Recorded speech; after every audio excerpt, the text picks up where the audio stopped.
Good morning, girls. We'll continue with multi-threading.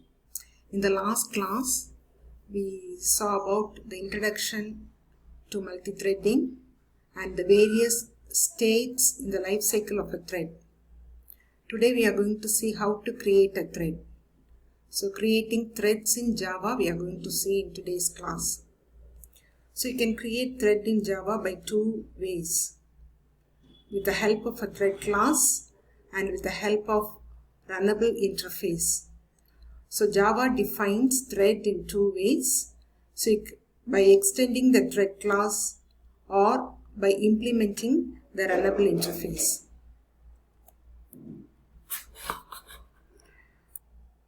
So first we'll see how to create a thread using thread class. So we can create and run a thread using thread class, and this thread class is available in java.language package. So you know the default package is java.language package, which contains the thread class and the object class. So all the classes are subclass of the object class. So the general format of the thread class looks like this: public class thread extends object, and you have the content of the thread class. By extending this class, we must override the run method. So inside the predefined thread class, you have the run method. So you have to override the run method in your program in the class which extends the thread class. So this run method is an entry point for every new thread. When the thread is created, it must be started using the start method. As soon as you start the thread, it is moved to the ready state. And when JVM starts executing the thread, the statements inside the run method is executed. So each thread is either an instant of this thread class or instant of the subclass of the thread class. So every thread that you create is an instance of the subclass of the thread class. So first we are going to see a sample program to create a thread by extending the thread class. So the general format will look like this. So you will define your own class name and you will say extends thread, and you will override the run method, and then you will create the thread by creating an object of this myThread class, and then you will start the thread. This is the general format of creating a thread. So we will create a class which extends thread, and inside this class myT you will write the run method, and in the main program you will create an object of this myThread, and this object you will start. By calling the start method, you start the thread.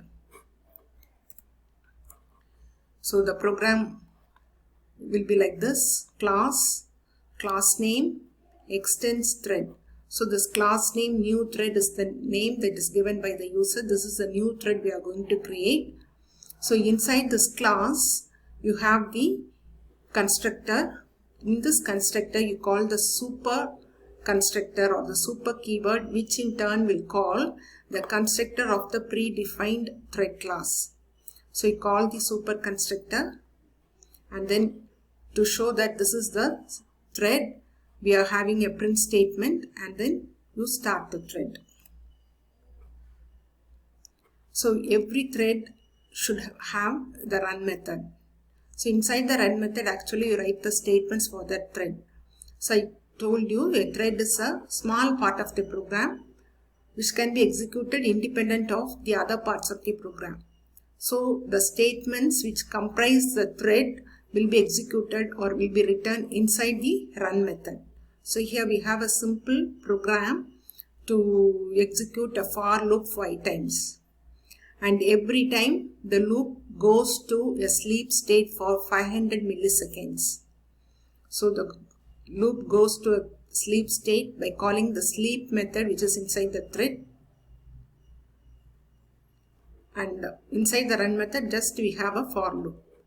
So after printing the statement once, the thread goes to a sleep state and then it prints the statement. Like this, you print for 5 times. And you end the run method and then you end the class.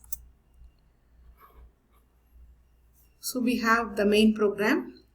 So the main program, the main function itself is considered to be the main thread. And we have created another thread apart from the main thread. And that thread is created here by calling or by creating. We create the new thread by calling this method new thread.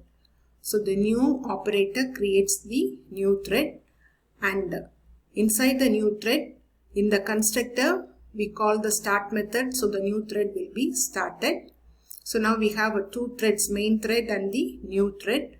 So JVM will take 1 thread at a time for execution and will execute it.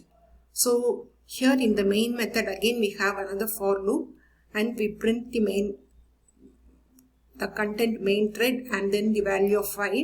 And this for loop, inside this for loop we have a sleep method which sleeps for 1000 milliseconds, and then you end it. So we have a small program using the thread class. So this small program, we have 2 thread, main thread, and then the second thread, child thread. So the child thread is created using the thread class. So if you execute this program, you will get the output like this. So you have the child thread, then main thread, child thread. So child thread is executed twice and main thread is executed once because we have given the sleep for 5000 milliseconds in the main thread, whereas we have made the child to sleep for 500 milliseconds. So when the sleep statement is executed, the thread is moved to the waiting state. So after 500 milliseconds, the thread will come back to the running state. So since we have given a long sleep for the main method, that is 1000 milliseconds, so when the main thread comes out of sleep, the child thread will be executed twice because the sleeping time for the child thread is just 500 milliseconds. So this is the output we get after execution.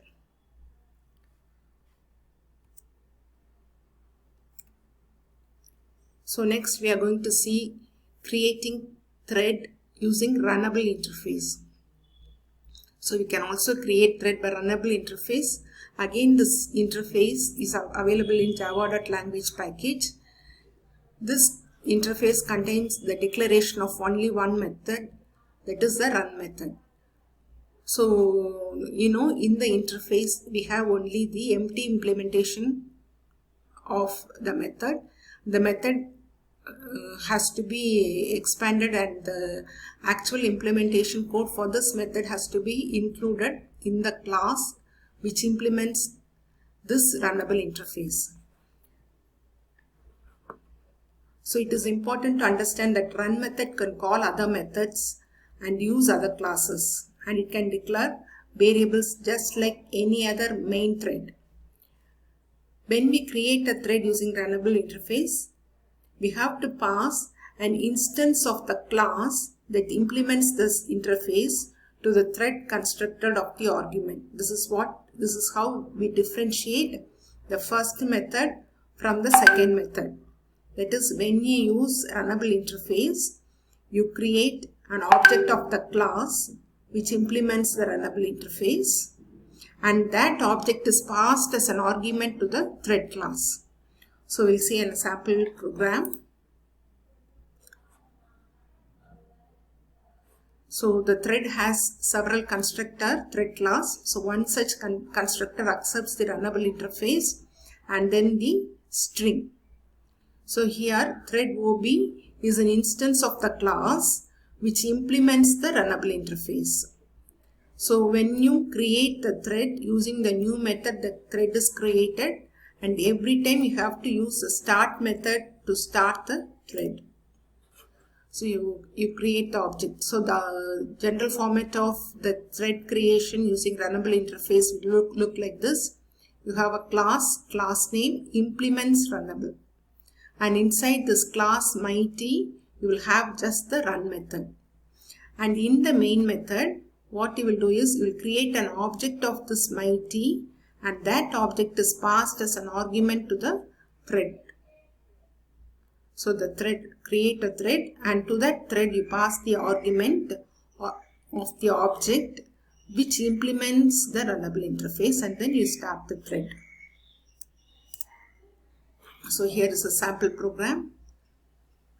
Class name implements runnable, and then inside the runnable method we have the run method. Inside this class you have the run method. So as I told you, this run method is an entry point for every thread. Here we have the set of statements. The set of statements inside the run method represents the thread. So thread is nothing but a set of statements are part of the program. So those part of the program is written inside the run method. Then we close the method, and this is the end of class. So this is one thread. And then we have the main thread. So the main thread, we have main method. Inside the main method we create an object of the thread, new thread. So this new thread is the class which we have created. So this is a class new thread, implements runnable. So first we create an object of this new thread, and this object nt is passed as an argument to the thread class. So this is done if we create the thread using runnable interface. If we create the thread by extending the thread class directly, you can create the object and you can start it.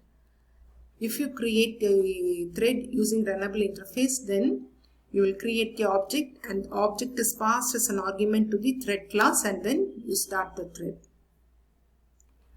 Then you have the for method as usual for the thread class. So the same program which we have executed earlier is also done here. So when you execute this program, the program gets executed like this. So the child thread is executed twice, then the main thread, because the sleeping time for the child thread is less compared to that of the main thread. So you can create the thread either using the thread class or using runnable interface.